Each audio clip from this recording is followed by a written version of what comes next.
السلام علیکم ورحمۃ اللہ وبرکاتہ۔ ناظرین محترم، راہ ہدایت کے سلسلے کا آج کا ولاگ شروع کرتے ہیں۔ اعوذ باللہ من الشیطان الرجیم، بسم اللہ الرحمن الرحیم۔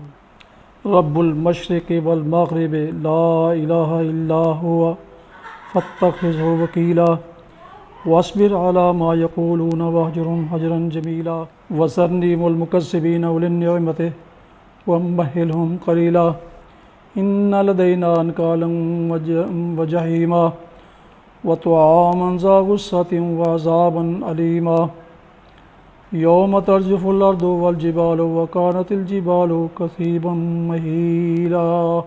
ناظرین محترم، ابھی آپ نے سورہ المزمل کی آیت 9 تا 14 سماعت فرمائی۔ اب اس کا اردو ترجمہ سماعت فرمائے۔ رب المشرق والمغرب لا الہ الا ہو، وہ مشرق و مغرب کا مالک ہے، اس کے سوا کوئی خدا نہیں ہے، لہٰذا اسی کو اپنا وکیل بنا لو، اور جو باتیں لوگ بنا رہے ہیں ان پر صبر کرو اور شرافت کے ساتھ ان سے الگ۔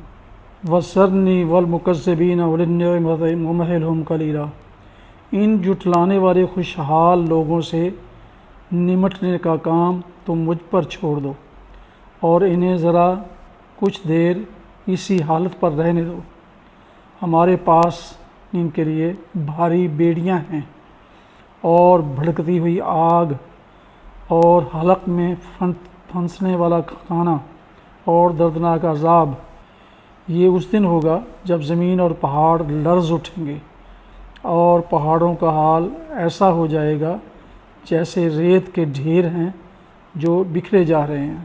صدق اللہ العظیم و صدق رسولہ النبی الکریم وعلی ذالک۔ ناظرین محترم، ابھی آپ آج کی حدیث مبارکہ سماعت فرمائیں گے۔ حضرت ابو ہریرہ رضی اللہ عنہ سے روایت ہے، رسول اللہ صلی اللہ علیہ وسلم نے فرمایا، تم جنت میں نہیں جاؤ گے یہاں تک کہ ایمان لاؤ، اور تم مومن نہیں ہوگے یہاں تک کہ ایک دوسرے سے محبت کرو۔ کیا میں تمہیں ایسی چیز نہ بتلاؤں کہ جب تم اسے اختیار کرو گے تو آپس میں محبت کرنے لگو گے؟ وہ یہ ہے کہ تم آپس میں اسلام کو پھیلاؤ اور عام کرو۔ اللہ تعالی ہمیں اس پر عمل کرنے کی توفیق عطا فرمائے، آمین۔ ابھی جو حدیث مبارکہ آپ نے سماعت فرمائی، اسے میں نے موبائل پر ٹائپ کر لیا ہے اور اب اسے اپنے دوستوں کو سینڈ کر رہا ہوں۔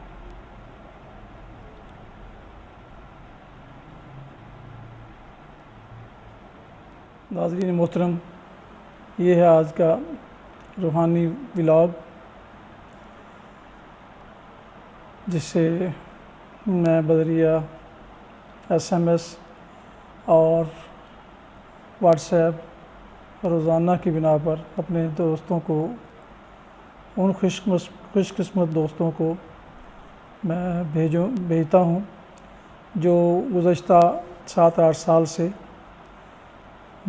میرا یہ عمل سماعت فرما رہے ہیں اور دیکھ رہے ہیں۔ تو آخر میں میری گزارش ہے کہ نئے آنے والے دوست میرے اس چینل کو سبسکرائب کریں اور بیل آئیکن کو پریس کرنا نہ بھولیں، تاکہ آپ کو بر وقت میرے نوٹیفیکیشن آپ کو ملتے رہیں اور میرا آپ سے رابطہ قائم رہے۔ سامعین، ناظرین محترم، ایک چیز میں آپ کو آخر میں یہ ضرور کہنا چاہتا ہوں کہ یہ روحانی کلمات ہیں جو اللہ تعالیٰ کے پاک کلام سے لیے گئے اور حدیث مبارکہ میں درج ہیں۔ میرا ایمان ہے کہ جس موبائل میں بھی یہ روحانی کلام جائے گا، اللہ تعالیٰ اپنے کلام کے صدقے اس کی حفاظت فرمائے گا۔ اس لیے آپ کوشش کریں کہ روزانہ کی بنیاد پر اس کو بذریعہ SMS اور واٹس ایپ حاصل کرنے کی کوشش بھی کریں۔ جزاکم اللہ خیر۔ السلام علیکم ورحمۃ اللہ۔